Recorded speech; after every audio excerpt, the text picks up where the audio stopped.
वो रास्ता कौन सा है जिस रास्ते से हम डायरेक्टली उसके साथ जुड़ जाएं, ताकि हमें किसी भी चीज़ की ज़रूरत ना पड़े, चाहे वो एस्ट्रोलॉजी हो या फिर कोई और चीज़। कॉन्शियस होना शुरू हो जाओ, बस अपने आप को पकड़ना शुरू कर दो डेली। किसी की टेंडेंसी है कि उसको गुस्सा आता है, उसने वो टेंडेंसी पकड़ ली, खुद ही पकड़ ली, एस्ट्रोलॉजर की जरूरत नहीं पड़ी, क्योंकि वो अवेयर है, पकड़ ली, पकड़ के वो चेंज कर देगा। तो एस्ट्रोलॉजर क्या बताएगा? टेंडेंसी तो बताएगा, वो उसने पहले ही पकड़ के चेंज कर ली। बेसिकली जो जब मैं मर जाता है ना, तो वॉचर बचता है सिर्फ, जो हमने शुरू में बात करी। जब वो बच जाता है, उसके बाद किसी की जरूरत नहीं पड़ती। पर क्या होता है कि हम वो वॉचर को मेंटेन नहीं रख सकते। अगर मैं अभी आपको बोलूं कि आप वॉचर बन जाओ, आप देखो, कब तक देख लोगे आप?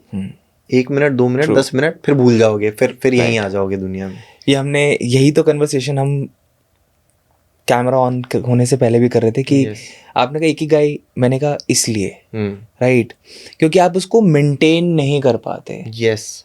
एंड आई थिंक जो आपने बात बोली है, उसको मैं एक शब्द दूंगा, that is self awareness. Yes. अगर आप सेल्फ अवेयर हो जाओ, किसी की जरूरत तो आपको किसी की जरूरत नहीं, किसी की भी नहीं है। क्योंकि मैंने अपनी अवेयरनेस को कांस्टेंट रखने के लिए वापस उस किताब को उठाया और उसको पढ़ा जी, कि मुझे पता है रास्ता वही है, मुझे पता है कि that is the way of life, to live a happy life, to live a life जहां पे आपको मोनोटनस फीलिंग नहीं आएगी कि लाइफ मोनोटनस हो गई है। आप उस बोर्डम को ऑटोमेटिकली किल कर दोगे and you will become more happy. But I was self aware enough somewhere, मैं नहीं कहूंगा कि I am completely self aware, but I was self aware enough कि मुझे ये पता था कि मुझे ये चीज करनी है। और अगर आप सेल्फ अवेयर होगे ही नहीं, तो आप फिर भटकते ही रहोगे बस। तो अगर आप सेल्फ अवेयर हो जाते हो, तो फिर क्या एस्ट्रोलॉजी? कुछ नहीं है एस्ट्रोलॉजी फिर आपके लिए, भूल जाओ, आप छोड़ दो एस्ट्रोलॉजी। कोई ज़रूरत नहीं है किसी एस्ट्रोलॉजर के पास जाने के लिए। एस्ट्रोलॉजर के पास जाओ फ्यूचर जानने के लिए नहीं, अपनी सिर्फ टेंडेंसी जानने के लिए। फ्यूचर टेंडेंसी बनाई। अगर हाँ, ये ज़रूर है कि 1% चीज़ें जो आपके कंट्रोल के बाहर होती हैं, जैसे एक्सीडेंट हो गया फॉर एग्जांपल, किसी की कुंडली में कोई कुंडली ससेप्टेबल टू एक्सीडेंट है, एस्ट्रोलॉजर ने बता दिया कि भैया बाहर ना आप जा, थोड़ा इधर उधर देख के।